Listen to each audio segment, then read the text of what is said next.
You're listening to Out of the Box with Rosie Tran. Out of the Box is sponsored by hugmetease.com. Spread love, give a hug, hugmetease.com. Guys, we're now on SoundCloud. Check us out on SoundCloud. Follow us, like us, retweet us on SoundCloud. We would really appreciate it. And don't forget, always on Stitcher and iTunes. I'm here today with head writer of the Sacramento Bee and author of the new book, Weedland, Peter Hecht. Peter, how are you? I'm great. Thank you for having me. I am so excited to have you. I know your book is out, and you talk a lot about what's going on in the medical marijuana world. We do, and what we really do is look at a remarkable arc of history that has literally taken us to young gay men in San Francisco, withering away from AIDS and turning to cannabis for symptom relief, to thousands of people in Colorado and now Washington lining up to buy marijuana purely for pleasurable use. So it's an amazing arc of history, and that's kind of what the book spans. Now, medical marijuana has been in the news so much lately because it's, becoming legalized in certain states and partially legalized in other states. But a lot of people still have that stigma of the hippie smoking pot, drug addict, whatever, that was perpetrated by the war on drugs. What is some of the information that you're bringing forward to show that it's not just that? Well, clearly there has been, with the acceleration of the medical marijuana economy, there was a huge impact on popular culture. And so on one hand, some very seriously ill people were indeed getting relief from marijuana used as medicine. But there also was sort of a resulting impact where you would have huge cannabis trade shows, and you'd have bikini-clad Kush Girl contests. I'm laughing because I've been to some of those events. Yes. And the hilarious thing is that the girls would actually get up there and they would tell the audience how they medicated and what their favorite strain was. And then inevitably they would then be hawking some sort of product at the trade show, like a vape pen or a particular type of bong or something like that.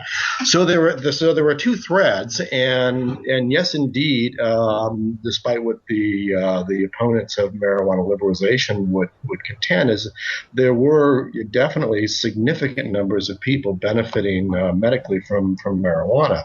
But I think what really irked the opponents of drug reform was how much it spilled out into popular culture.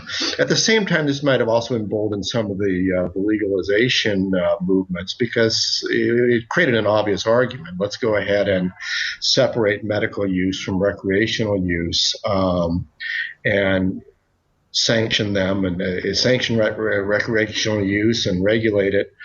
And my hope is that it will allow seriously ill people to maybe have more doctors that might be willing to recommend marijuana, might be willing to work with them on their symptoms, because the doctors will no longer be the hookup for legal weed. And it could take a lot of pressure off of the doctors that are serious about health. There was actually a pretty big CNN special on medical marijuana, and I was surprised how much they were focusing on the medical benefits. I know there's still a weird, in California, for example, I live in Southern California, and there's, medical marijuana dispensaries pretty much on every block, and it's pretty mainstream, yet some of them are still being raided by the DEA. I'm a little bit confused about that. Maybe you can shed some light on how it's legal yet illegal in some places. I think it's confusing to the average person that follows this, because it's I guess federal versus state, or what? Well, the DEA raids right now have slowed down considerably. I think the feds are really trying to find a way out of this.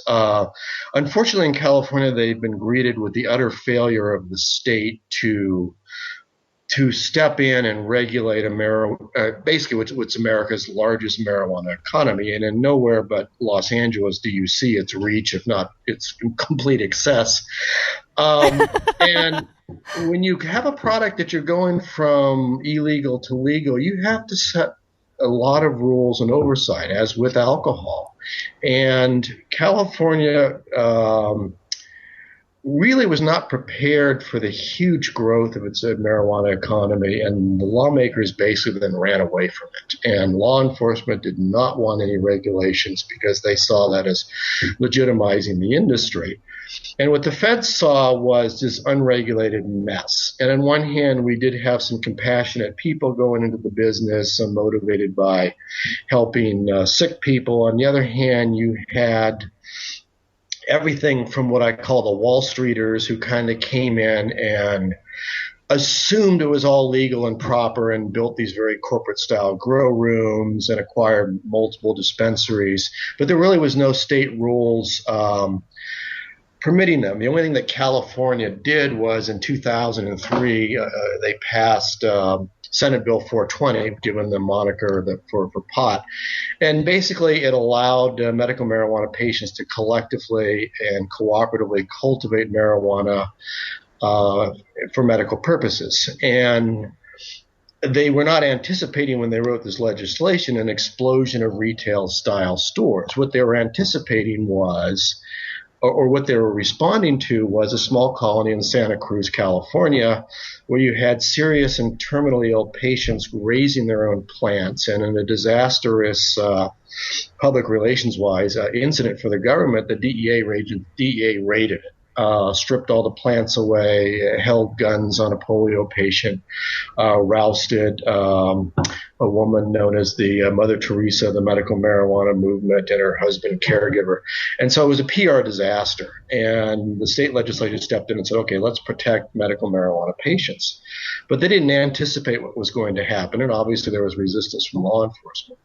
Flash over to Colorado. They passed a very regulated medical marijuana economy with oversight, video surveillance of transactions, 10,000 odd licensed and criminal background checked and ID card wearing state marijuana workers. And so California didn't do any of that. So the feds saw ample reason to move in, and they did so.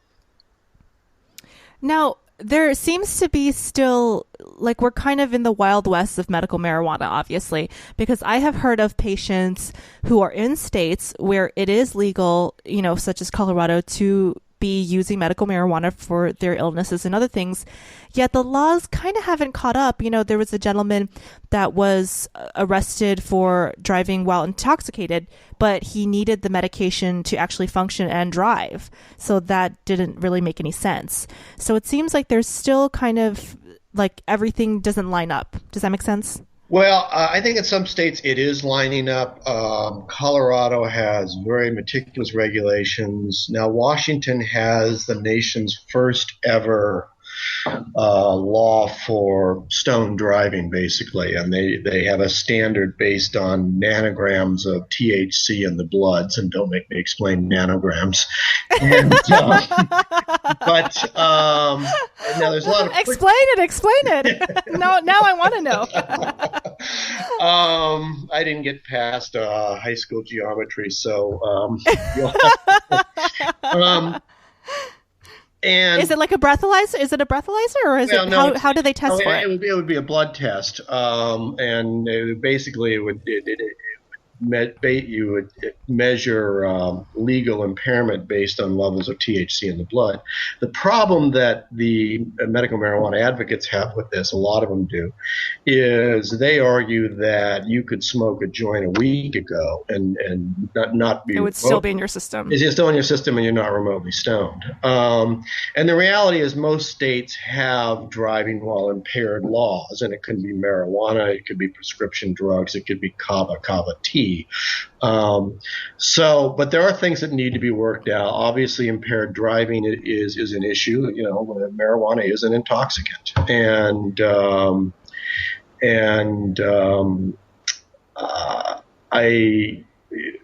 so I mean, I think the same common sense things apply to marijuana as they do with alcohol in most cases. If you're using it medically or recreationally, use some discretion as to when you drive and ensuring you're not impaired on the road. There have been some studies that indicated that the Cheech and Chong cliche is true, that stone drivers drive very, very Safer. slowly and maybe less aggressively than drunk drivers. But on the other hand, impairment is impairment, and people who consume marijuana need to be responsible just as people who consume alcohol. Do you think you talked about, the trade shows with the bikini clad, marijuana kush girls and stuff like that? Do you think that hurts the image of the compassionate caregivers and the medical aspect of it in the mainstream media? I don't know about the mainstream media, but certainly in popular culture. I mean, certainly to critics, it opens it up to charges of hypocrisy. You got very little, and I'm not a moralizer, but you had very few people in the serious medical cannabis community that distanced themselves from the utterly contradictory images in popular culture and the marketing of medical marijuana. And you would, for example, the Hot Kush Girl contest that happens near you in Anaheim every year, and it was indeed part of the book research, serious academic research. Honey, I was doing research for the book, and it was sponsored. It was sponsored by an Orange County dispensary, at least one year, called Compassionate Caregivers, and here's all these bikini models. Well, they didn't really remind you of sick people. I mean, the winner told me that she used cannabis for migraines, but otherwise she appeared to be functioning very well.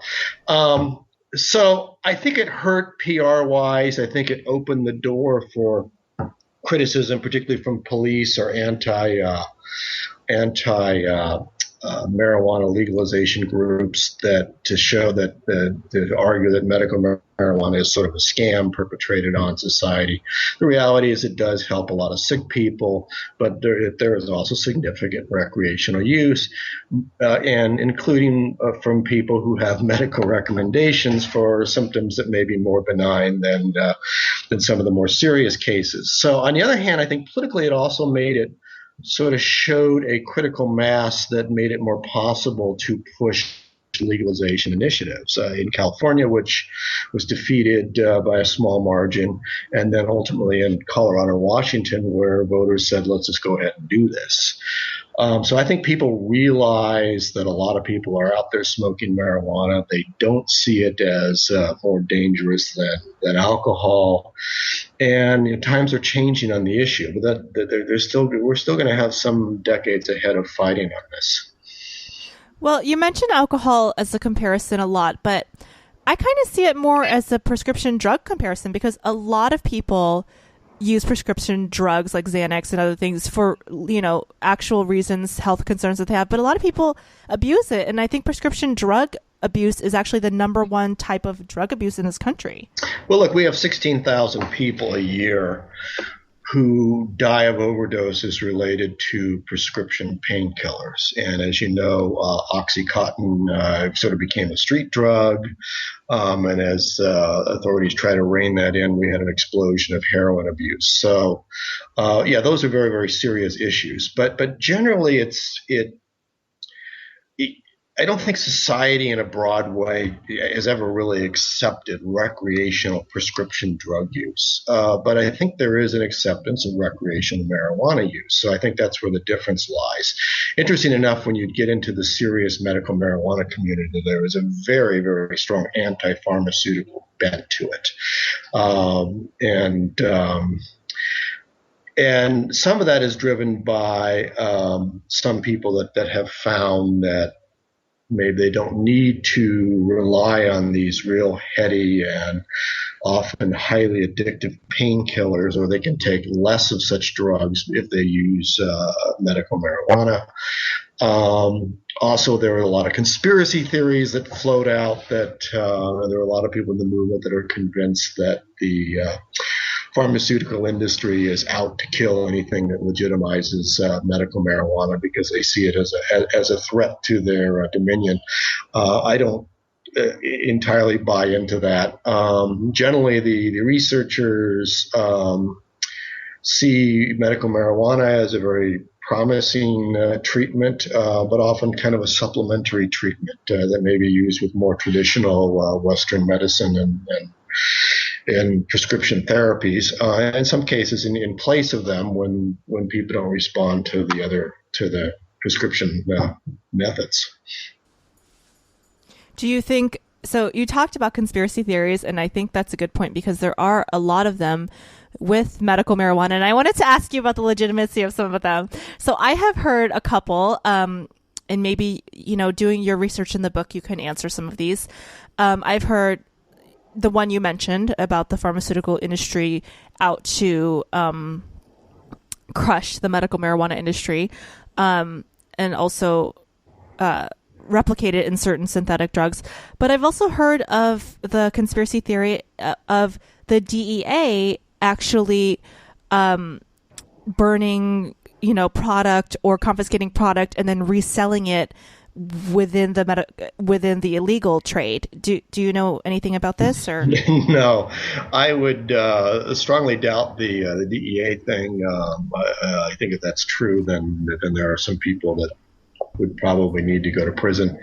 On the pharmaceutical stuff, and I'm not much of a conspiracy theorist, I report what I can find out and what I'm aware of. And my story is very centered on 30 years of history that sort of grew out of California and ultimately on to other states and really sort of changed the times in America for marijuana.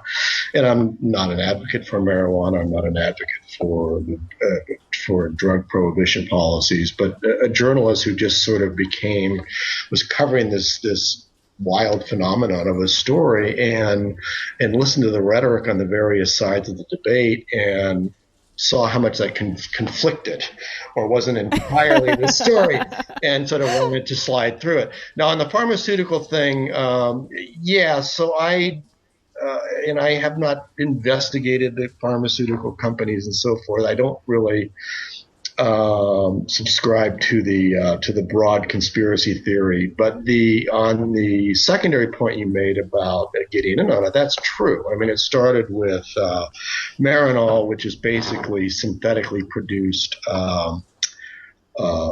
THC. Yeah. And then now you have a product that's licensed in Europe called Sativex, which it uses cannabis components, and I think someday you will see that in the U.S. and that has proven beneficial for many patients. I think at some point the pharmaceutical industry is going to want to get in on this. I'm surprised they haven't gotten in on it now. well, they really can't until there's changes in federal policy, and so it's going to be a long slog for that. And the reality is, there's a lot of different arguments about that. I mean, the critics say, well, the pharmaceutical industry will just grab one element, generally THC, or now they'll grab the CBD or cannabidiol, which is the more analgesic element in marijuana that doesn't get you stoned. And the purists in medical marijuana say that, it's the whole plant that sort of provides the benefit. Although, basically any marijuana dispensary that's worth its reputation is like a 31 flavors or Baskin Robbins pop. They have a lot of different varieties. So I mean, they do. And why did the names have to be so silly? Some of the name strains are just ridiculous. I never really figured out the total etymology on a lot of these names. Some of them come from regions of the globe where some of these strains, originally were developed or indigenous to, but a lot of them were just made up by growers, generations back. And you got your train wreck and your train wreck and your blue dream and your Baba Kush and your purple Urkel and Girl Scout cookies. So, and while on one hand, the critics of marijuana will say, well, people don't know that the pot today is so much stronger than years ago. Well, in some respect it is, because you do have some growers who will breed out, or who will breed plants to have, high levels of THC. So kind of like the malt liquor of bud. But by the same thing, you have offerings, you have other plants that they breed it out, for older people that maybe don't have a medical condition but don't really like to get stoned. Certainly in the case of children, we have this strain called Charlotte's Web that was developed in the grower in Colorado and got coverage in the Sanjay Gupta. It was on the CNN story. The CNN story where it was put into a tincture for, a little girl suffering from seizures. But if you walk into the Harborside Health Center in Oakland, which bills itself as the largest marijuana dispensary on the planet, they have all their products lab tested, so you'll see the THC level, much like you're looking for a bottle of booze, so your bourbon's at 43%. I happen to know that. And your tequila at 40%. And so you would list, the higher THC products, 20 to 24%, but you'll have a lot, 10 to 12, 8 to 10, 5 to 10. So people can sort of select different levels based. Well, obviously, this is a medical dispensary. It's supposed to be based on their medical needs, but as we know, some people may be looking at recreational use, and maybe some people want to, enjoy the whole six-pack rather than one drink. So they may pick a different type of strain based on their experience. But I do think that where we're entering now is we are going to start to see a separation of the purely medical marijuana community with the recreational community. And in some ways that makes a little more sense. And a lot of the purists argue that there is no such thing as a recreational user, that everybody's using it medically. But I'm not sure a lot of the recreational users will say that. So anyway, we're in an interesting time with this issue. Well, I think it's really important to have the levels, labeled, because, that's a safety issue. That's not just, that is a total safety, whether it's recreational or for medical use.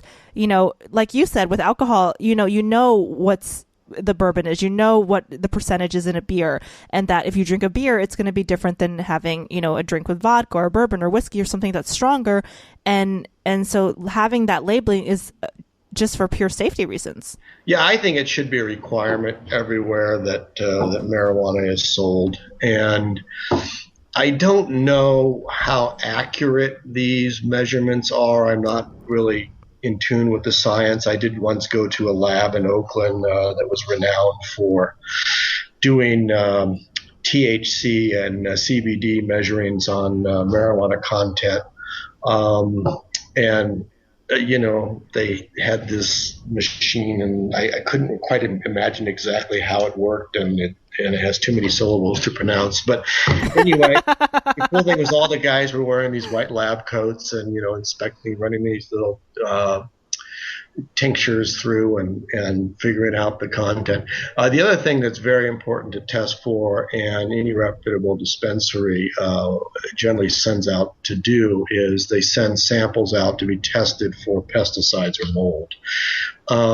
And it has been said that nobody has ever died as a result of a marijuana overdose. There was a case in Philadelphia many years ago where a guy died of illness related to mold. That was on the marijuana leaves. Yeah, that was on the bud. So there certainly are many of the same issues that you would have with food. You would have safety issues with marijuana because it's an agricultural product.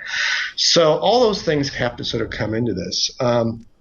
It's also interesting that we've mentioned Sanjay Gupta a couple of times. I think it's very, very significant that CNN has done these documentaries, and in particular that he has gotten involved in this. It almost seems, and I'm overstating it a little bit, but it almost seems like the moment where Walter Cronkite went on the air and said the war in Vietnam was not winnable.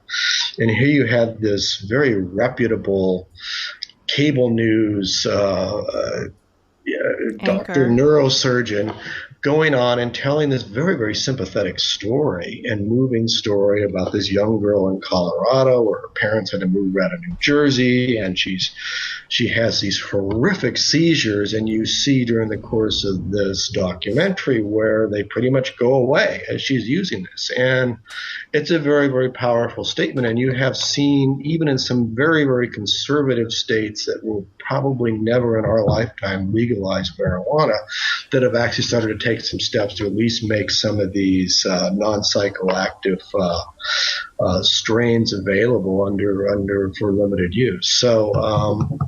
So the times they are changing on this, but there's going to be a lot of fighting and skirmishing, and I think ultimately we're going to head towards some sort of great national compromise, presumably in Congress, where maybe it's going to be a leave medical marijuana states alone vote.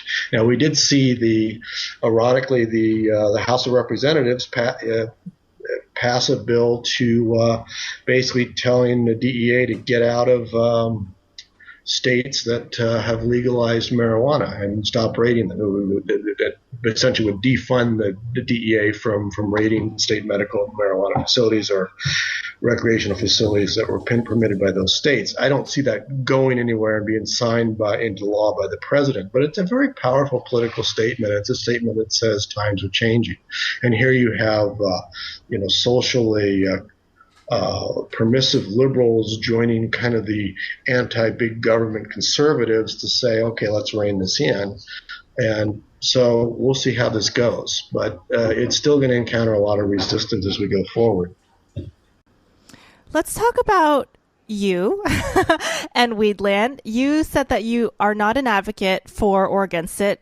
How did, a writer from the Sacramento Bee get to write a book about medical marijuana?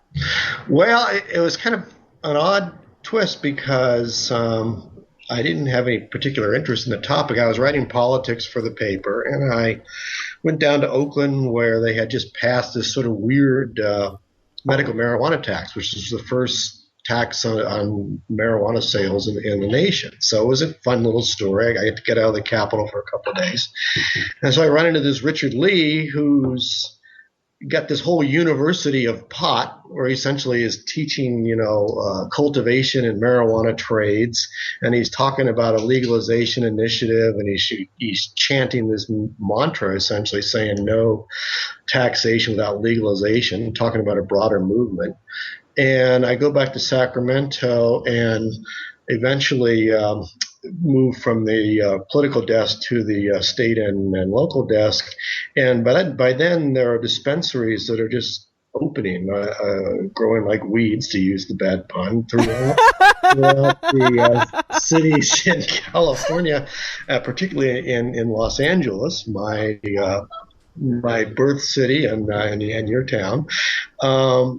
And you realize that this was just an amazing, compelling story. So that kind of consumed me. That newspapers love stories that they can follow and stick with. And so ultimately, we went up to Humboldt and Mendocino multiple times, looking at the impact of the medical marijuana economy and legalization on those areas, the traditional pot hotbeds.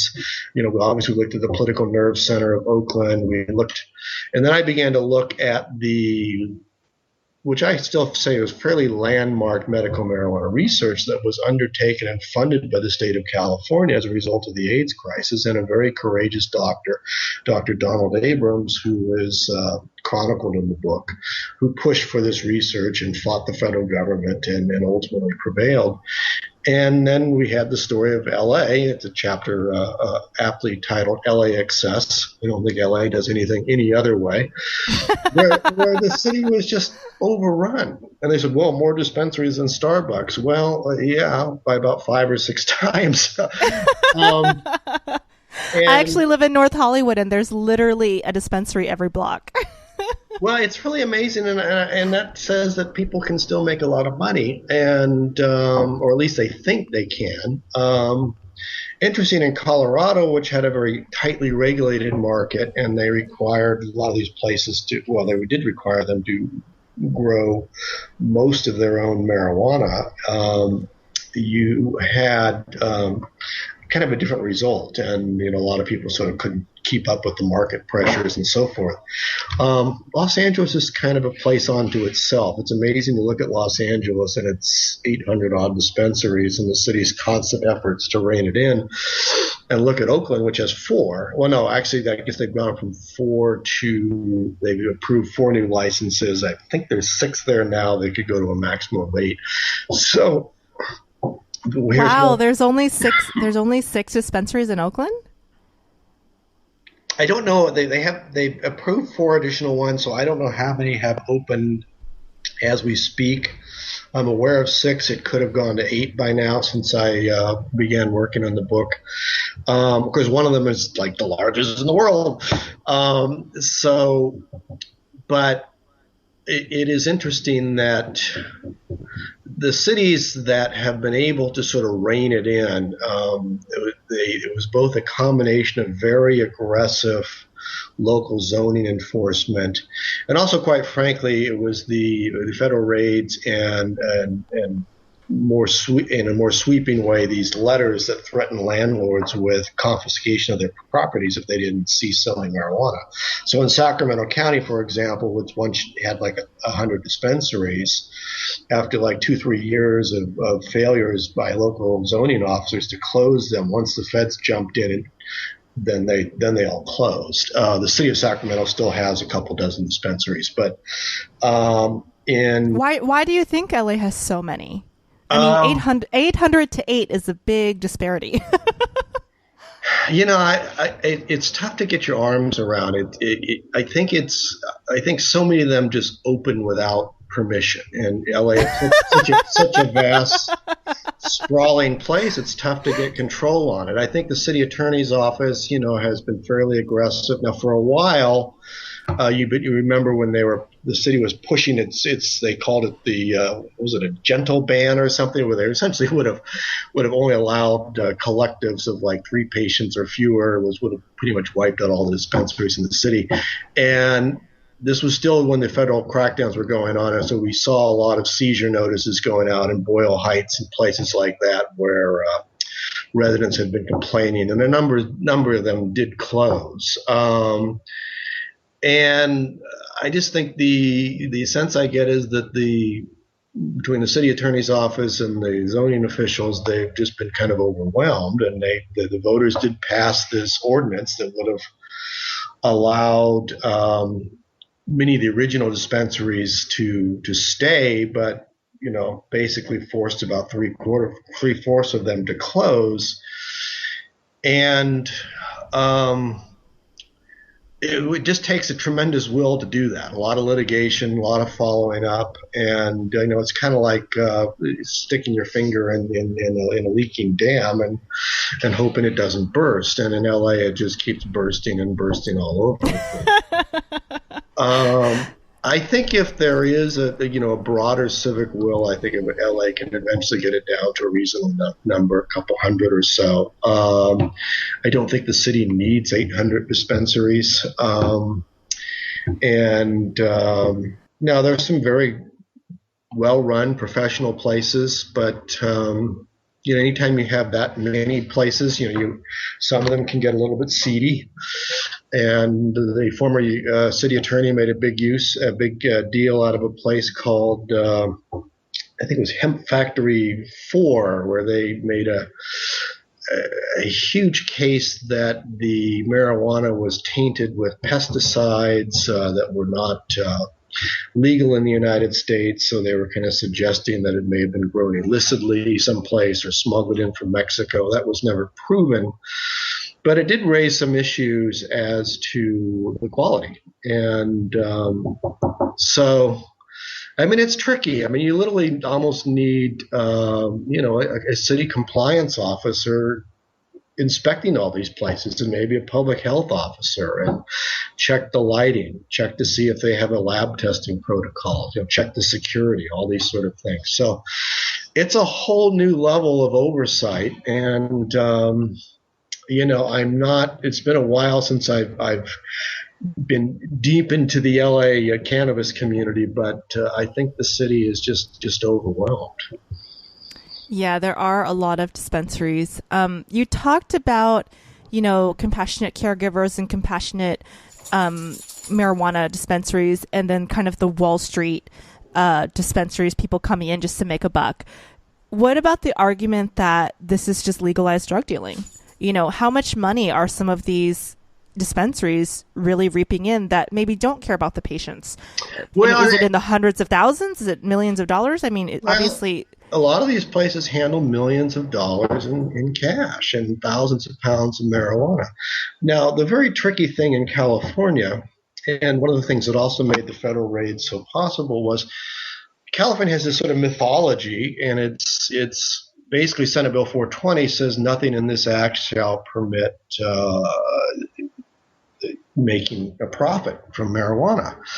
But nobody really defines what nonprofit means. And many local police will look at these bank accounts and say, well, they're profiteering. And some of the places like Harborside at least have this veneer of trying to operate as a nonprofit. I mean, you walk into the place, it's so huge, it strikes you like this is the Kaiser Permanente of weed.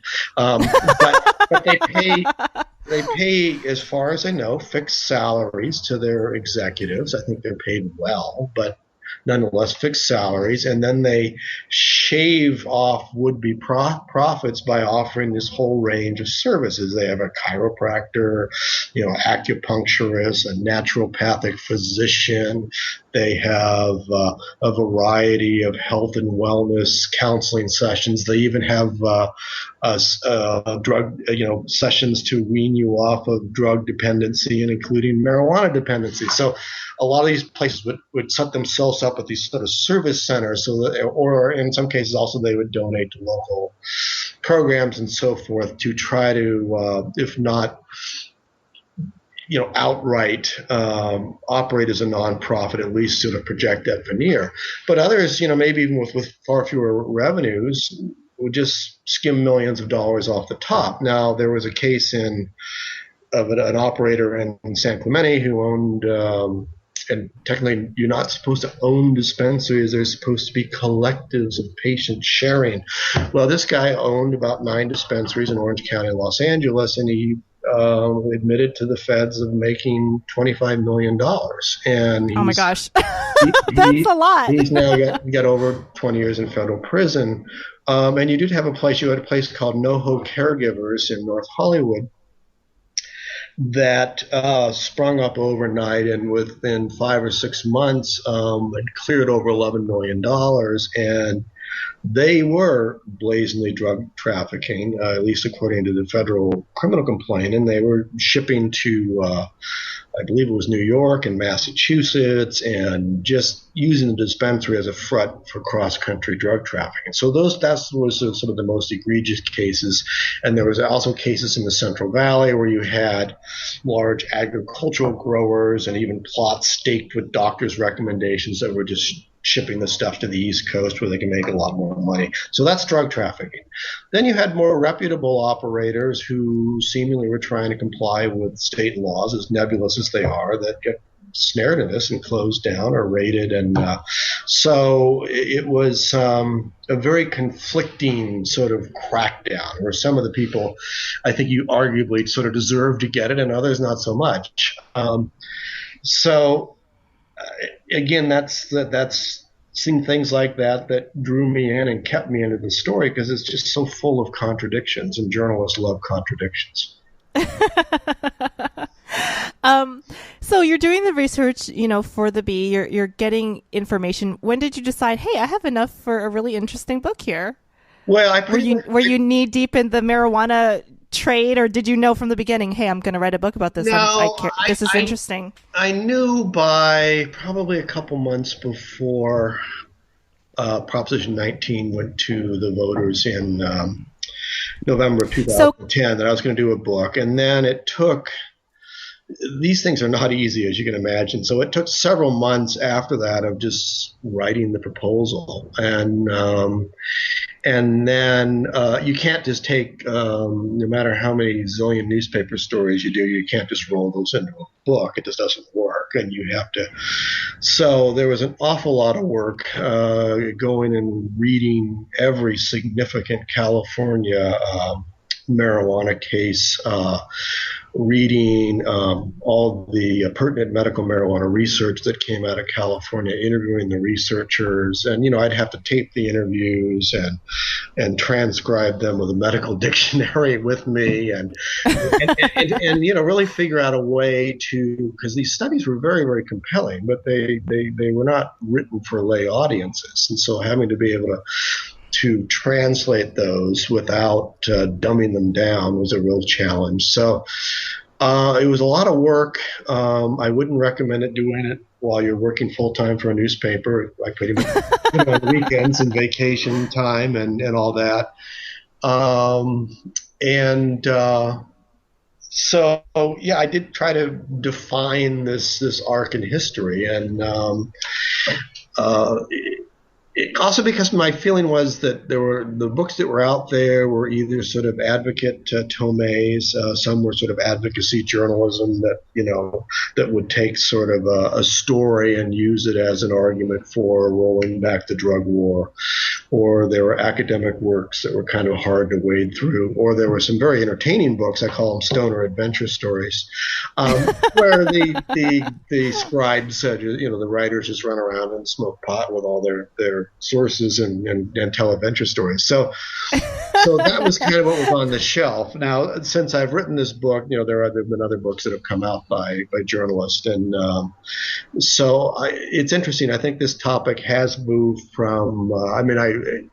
The only bad review I got was from an old time movement person who declared that it was no gonzo journalist and that I should have been out, publicly revealing where I stood on the drug war and openly smoking and so forth.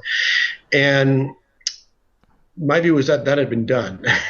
and what was really needed was somebody who could just kind of get through and get the facts and get the information out there. But more than that is, for example, I did a very, very, the book begins and ends with this area called the Women's Alliance for Medical Marijuana in Santa Cruz, which was raided by heavily armed DEA agents. And this was a colony of people who had cancer and AIDS and leukemia and serious debilitating illnesses.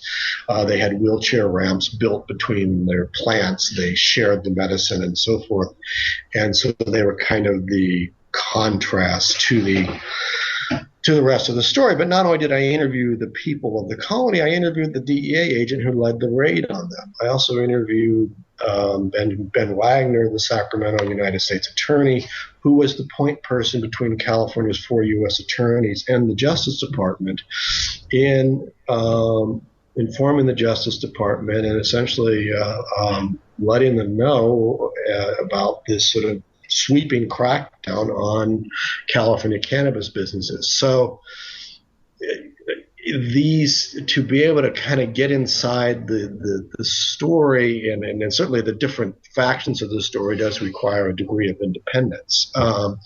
Now, it's possible you could get deeper into with the growers and so forth, and if you're just entirely an advocate. So I think there are a lot of different types of journalism that are worthwhile here.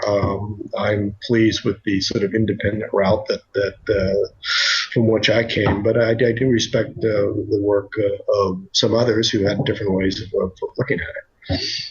It sounds like you're pretty, unbiased and trying to give the best information that you could. But has this research into medical marijuana and into this world changed your personal opinions on the industry at all, or changed the way that you view medical marijuana? Not profoundly, but I did clearly, you'll see from the book, I do identify quite a bit with the really true stories of compassion of people that really did benefit from this and who braved some very difficult life circumstances for access to this. I found those people very compelling, and I did have a lot of fun, I will admit, with the popular culture.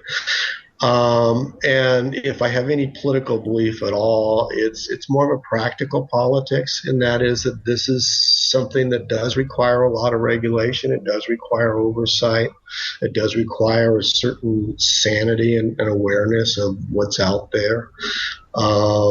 I do think there needs to be a lot more research into the medical applications of marijuana. It's obviously disingenuous for the government to say there is no accepted medical use of marijuana when that utterly contradicts studies conducted in California. But the reason they can say that is that there have not been sufficient FDA level approved studies with more patients and more research sites that could change that designation. So there needs to be more research. There needs to be oversight. And I think we're moving in that direction.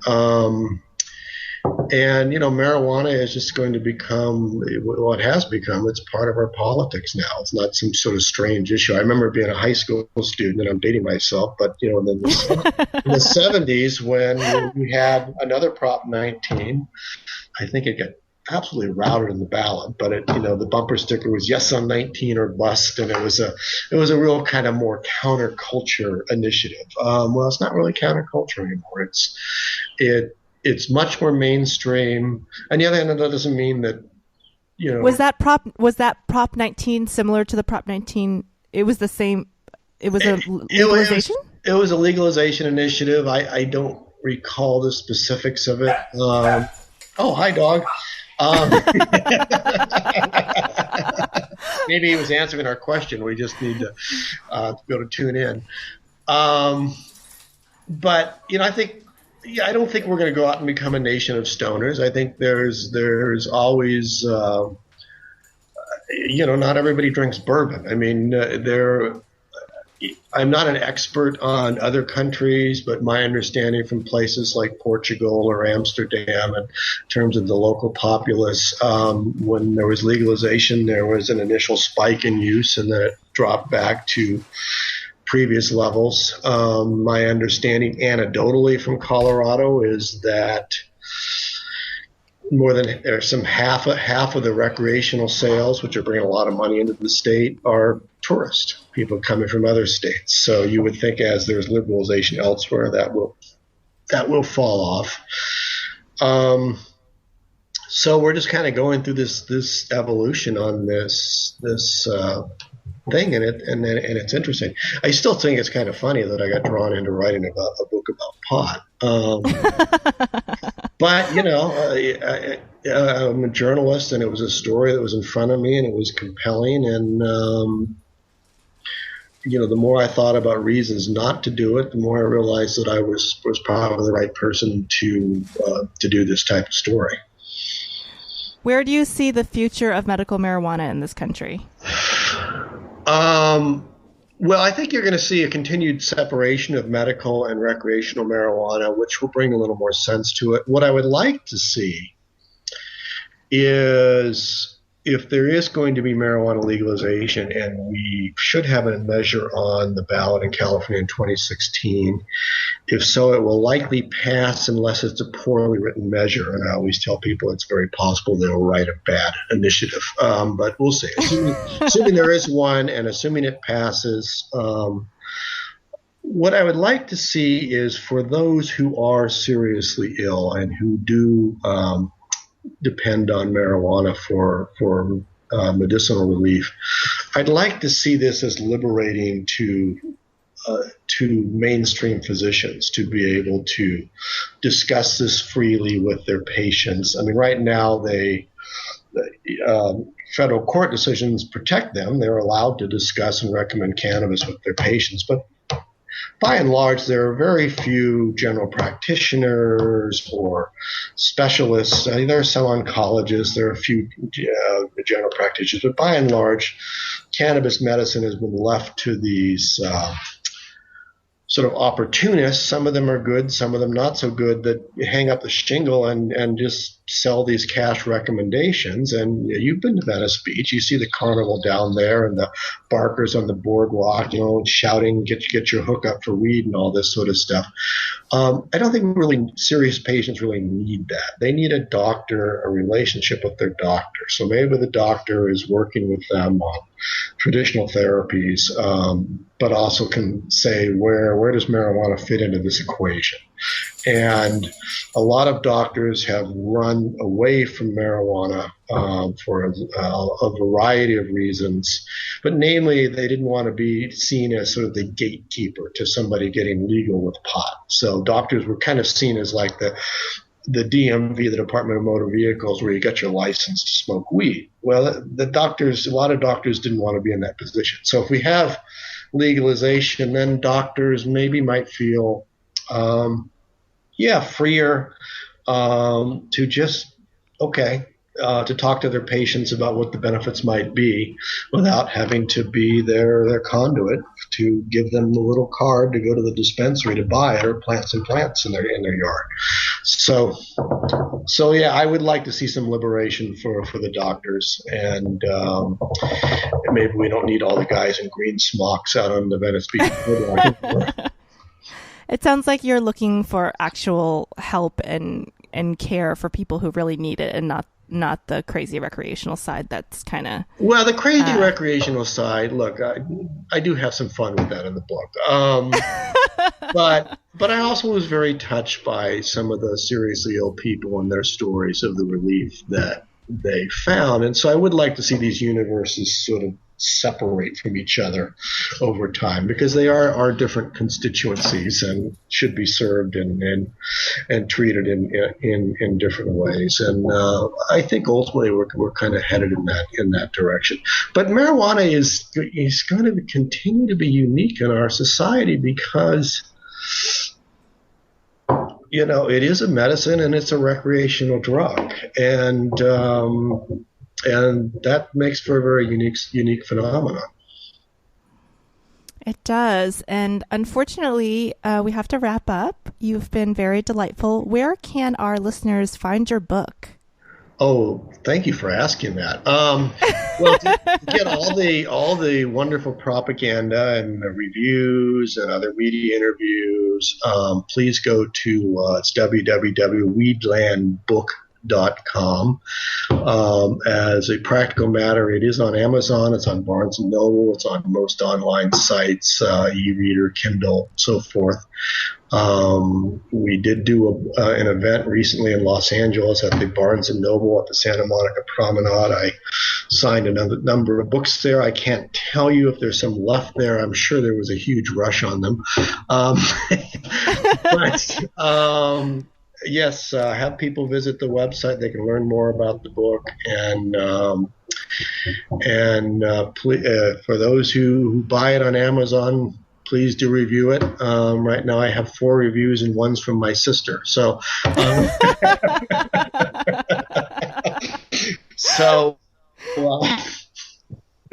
anyway, so weedlandbook.com, and then all the sites. It's Weedland from University of California Press. And where can we find you on Twitter, Facebook, or follow you, find out more information about you? Let's see, at Weedland Book. I'm also on Facebook, just under Peter Hecht, and LinkedIn. And boy, you sure have to do social media out the yin-yang with these things. Well, guys, support Peter. Go on weedlandbook.com and support him and find out more about the alternative medical marijuana industry in California and the rest of the United States. Peter, thank you so much for being on Out of the Box. Thank you. This has been Out of the Box with Rosie Tran. Out of the Box is sponsored by hugmetees.com. Spread love, give a hug, hugmetees.com. Guys, we're now on SoundCloud. Don't forget to go on SoundCloud and click on the follow button. We're also on Stitcher and iTunes. Leave a review if you like us. It helps us out a lot. And now on outoftheboxpodcast.com, we have a support page. Click on the support page and use one of our affiliates and we get a little kickback. This has been Out of the Box Podcast with Rosie Tran.